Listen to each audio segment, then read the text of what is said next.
Going live. Hello, hello. Good day, good day. Welcome, everybody. Welcome to my channel. Thank you for stopping by and thank you for sharing some of your time with me today. I am Owen Maurice Pelche from Cowes First Nation and Meadow Lake, Saskatchewan. I currently reside in Saskatoon, and I am a motivational speaker that shares my story about intergenerational traumas, addictions, and the gain life. I share my path to recovery, wellness, and living a life of my dreams because someone shared their story with me and changed my life for the better.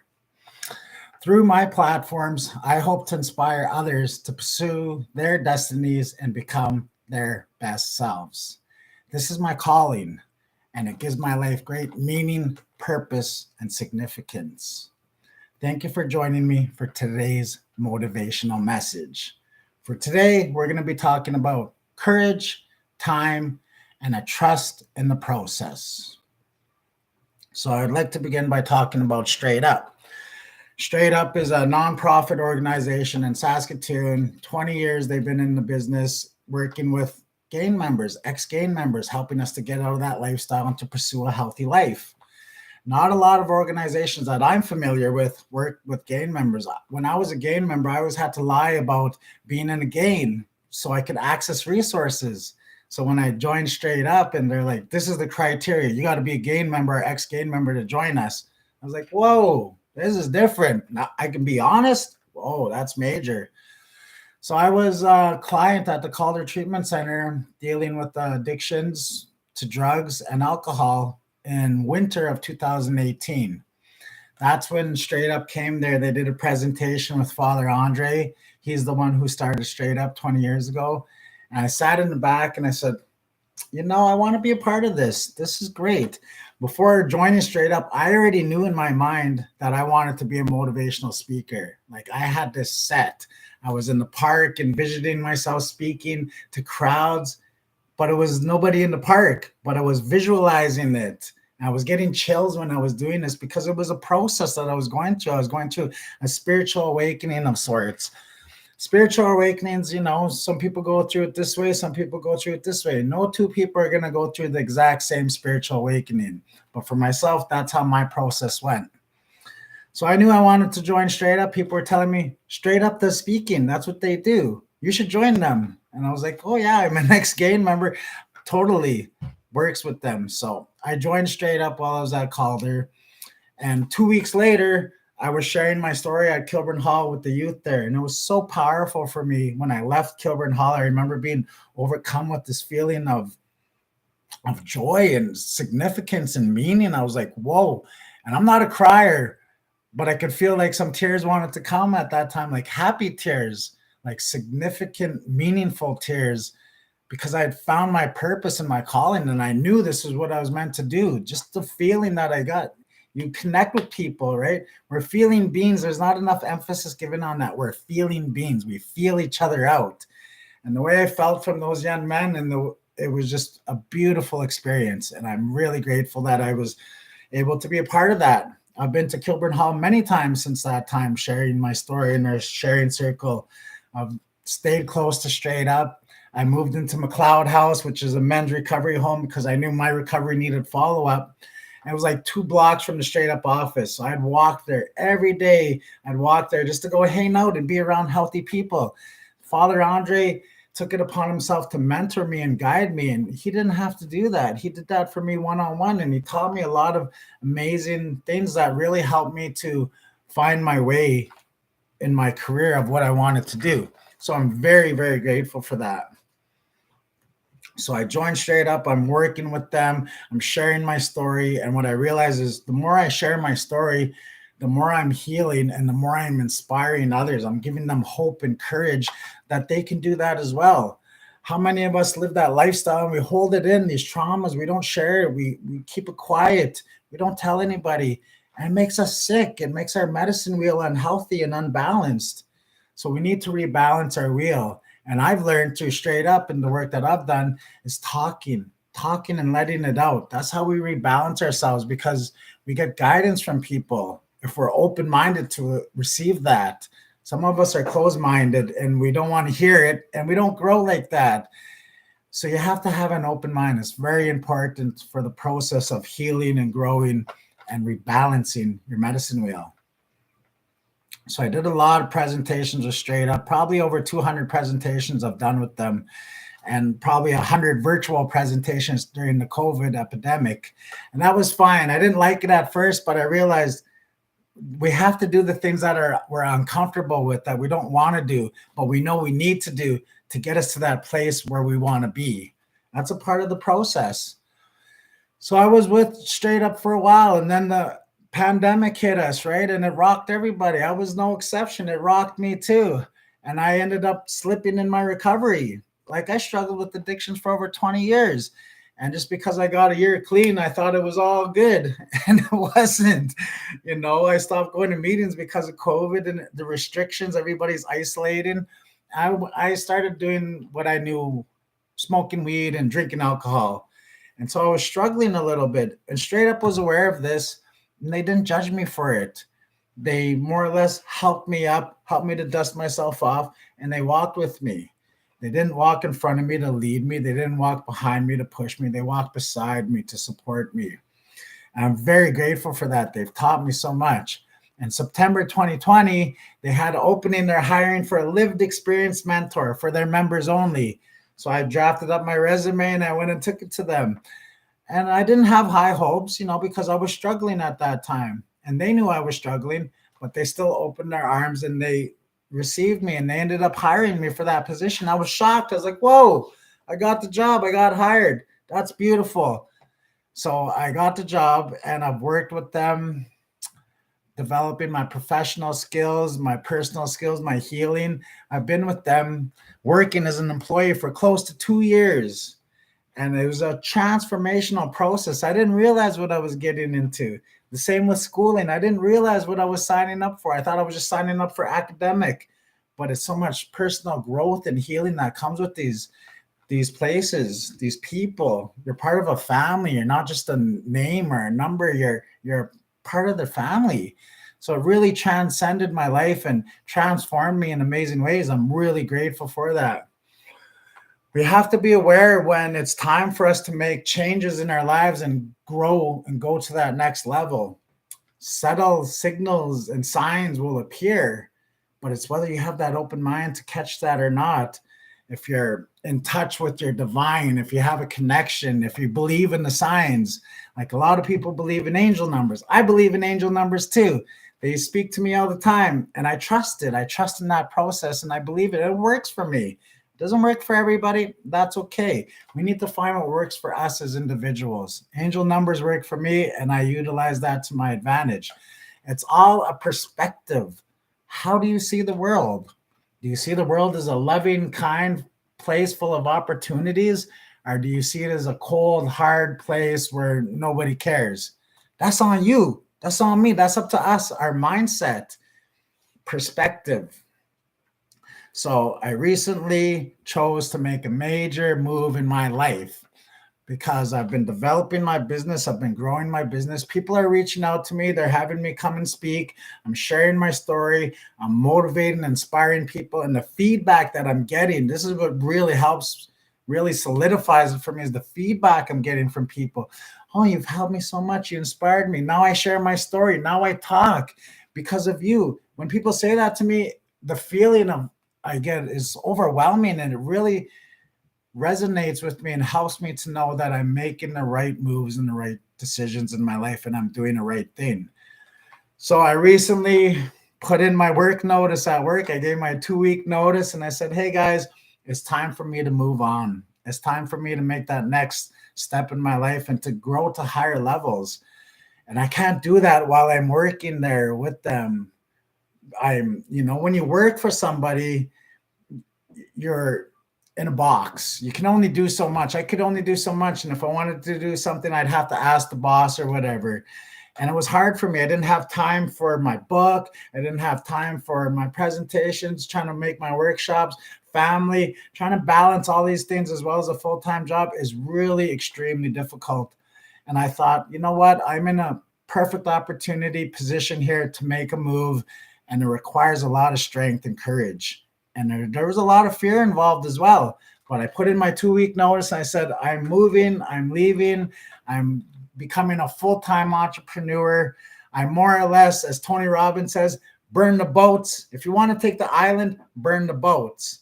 So I burnt the boats and I'm forced to take this island, and I'm excited about it. I don't know what the future is going to hold, but I'm betting on myself. I'm risking it on myself. I'm rolling the dice and we're doing this. And I believe and I trust and I have faith that everything's going to work out and everything's going to be all right. It is a big risk, but if you do not risk, you cannot grow. If you cannot grow, you cannot become your best. And if you cannot become your best, you can't be happy. And if you can't be happy, then what else is there? That's a Les Brown poem that he shared with me, and it's always stuck with me. You got to risk to grow. It's all a part of it. So I've chosen to leave work. I had my last work day, I think last week sometime. And I'm getting my medicine wheel rebalanced. I got my home office coming together really beautifully. I have people reaching out, inquiring about presentations and workshops. And this is great. This is what I want to do. 3-4 years ago, this was my vision. I want to have my own business. I want to do this. I want to do that. And to be at this point now, it's just like, whoa, this is really happening. And it's going to happen, but I have to make sure I'm putting in the work as well. Faith plus works. That's how we do this. Faith without works, dead. Works without faith, not happening. You need faith and works come together to make this happen. So I am stepping out and I'm making this happen. Straight Up's been great for me. They've developed me. They supported me. They helped me to get to this point. But now it's time for me to step out on my own into the big world and make things happen, to pursue my dreams and my destinies, and to show other people that you can do this too. You can, whatever your dreams are, you can do this. People will help us. When you want to do something like this, you got to reach out, you got to give voice to it, you got to ask for help, and people will come in your path that are meant to help you. It's called divine design. I believe in it fully. Divine design always comes in my life and works for me. Even when I think it's negative, you have to find that opportunity in there. It's perspective. How do you see the world? So divine design, negative or positive, it always comes out for me positively, because that's how I choose to see the world. I didn't wake up one day and say, I want to have a positive mindset, and it went like that. No, I wish it did, but it didn't. This was a process for me to get my mindset to this level. It took days, weeks, months, and years, consistent. I'd listen to my motivations every day. I still listen to them every day. I read. I have my readings I do every morning. I do my journaling. I do my smudging, my praying. I reach out to my resources. I talk to my sponsor. I go to my meetings. These are all things that help me to maintain this positive mindset. And it's not for free. And I asked my friend the other day, how often is it that we have to reset our medicine wheels when they get a little unbalanced? Every day. Every day we got to reset our medicine wheels. Otherwise, it just slowly gets worse and worse and worse. So I left work. I'm out on my own now. I'm really excited for the future. And somebody had commented on my video, how's the book coming along? Unfortunately, the book has not been getting a lot of time or work lately, because I've been busy work with family, doing this, doing that, in a move. And so now that I've moved, I've set up my office, things are settled down. I've chosen to leave work to be a full-time entrepreneur, which is really scary and exciting at the same time. And now I have time to work on my book. I'm really excited to be able to get into this and make this book happen, because I know a lot of people are going to benefit from this book. That's not why I'm doing it, though. I'm writing this book for my children, so they know the details of my story, of the things I went through, because I don't know my dad's story, and I wish I did, but I don't. So I'm writing this book for my children, and for everybody else who benefits from it. That's great. That's beautiful. I choose to see life in a beautiful, positive way every day, no matter what happens. Divine design, because I am a diamond refining my mind. It is by divine design that I grind and I shine. And with that, I want to share a quick story with you about the old Chinese farmer. It's a proverb story. I'm not sure if you're familiar with it, but it goes a little something like this. There was an old Chinese farmer. He had a beautiful horse. And everybody in the village admired his horse, a strong, powerful, fast horse. One day, the horse ran away and it didn't come back. And everybody from the village came up to him and they said, "Oh, that's so sad. Oh, that's so horrible. That's no good." And the old Chinese farmer sat there and he said, "Yeah, maybe, maybe." And so the next day, the horse that ran away, it came running back and it had 8 other wild horses with it. And so he got these horses, and then everybody from the village came and they're like, "Oh, that's great. That's amazing. That's awesome. That's wonderful." And the old Chinese farmer sat there and he said, "Yeah, maybe, maybe." And then the next day, the Chinese farmer's son was out there trying to break this horse, and he ended up falling and breaking his leg and getting really hurt. And then everybody from the village came over and they said, "Oh my God, that's so horrible. Your poor son. Oh no." And the Chinese farmer sat there and he said, maybe, maybe. And then the next day, war broke out in that area. And the conscriptionist came to the village and he's choosing young men to come to war. And because the farmer's son had a broken leg, he said, "No, not you. You stay. You're no good to us." And so they all went to war, and a lot of those young men lost their lives that day. And everybody from the village, they came again and they said, "Oh, that's so wonderful. Your son was spared." And the farmers, maybe, maybe. So the point of this story is that good or bad, it's up to you how you see life. What's your perspective? How do you choose to view it? Do you choose to view and focus and hone on those negatives and be like, "Oh, this, blah, blah, blah, blah"? Or do you look at the positive and say, "Yes, this is an opportunity. This is a chance for growth. This is exciting"? Are you excited for life? You know, that excitement for life, it's fleeting. Me and my cousin were talking about it the other day. It comes and it goes. You got to fight for that excitement. You talk with people who are like-minded, who you get excited to talk about your visions and your dreams and your goals with. They feed it back, and it's a reciprocal thing. And that's beautiful. You got to keep that going. You want to have people around you who are like that to bring you up, to build you up. And if you have people on the opposite effect who are sucking your energy out of you, like real life vampires, my friend calls them, because they suck that energy out of you, then you don't want those kind of people around you, or you have to be managing your time with them really well, not give them a whole bunch of time. So I'm excited for life. I'm excited for the future. I've chosen to step out on my own, to leave my 2-week comfortable paycheck. I didn't have to. It was the first time I've ever left a job the proper way, by giving a 2-week notice. All in the past, it's always, I got fired. I just said, "Bye guys, I quit." I didn't care. So this time I did it the proper way because I was taught. I learned from one of my coworkers. And it's a beautiful thing. I'm out here on my own. I'm banking on myself. I'm excited for life. I'm getting a new group of people, like-minded individuals, and it's happening because of my positive perspective on life. I'm really excited, and I'm envisioning this going really far. As for now, I don't know. There's a lot of fear attached with it, but I'm not going to let fear hold me back, because there's one thing that scares me. They did a study in old folks' homes with people on their deathbed, and they went and interviewed them. And it wasn't the things that these people did in their lives that they talked about. It wasn't all the goals and dreams that they accomplished and everything. That's not what they spoke about on their deathbed. On their deathbed, they spoke about the dreams, goals, and visions that they didn't pursue, the books they didn't write, the poems, the songs they didn't sing, the videos they didn't make. All the things that they didn't do, all their regrets, is what came out of them on their deathbed. And if there's one thing that scares me, it's regret. I don't want to be that person on my deathbed with a bunch of regret. I want to be able to tell my children and my family, my grandkids, yes, I went for it. I pursued my dreams. I stepped out on my own and I tried it and I risked. And we're going to see what happens.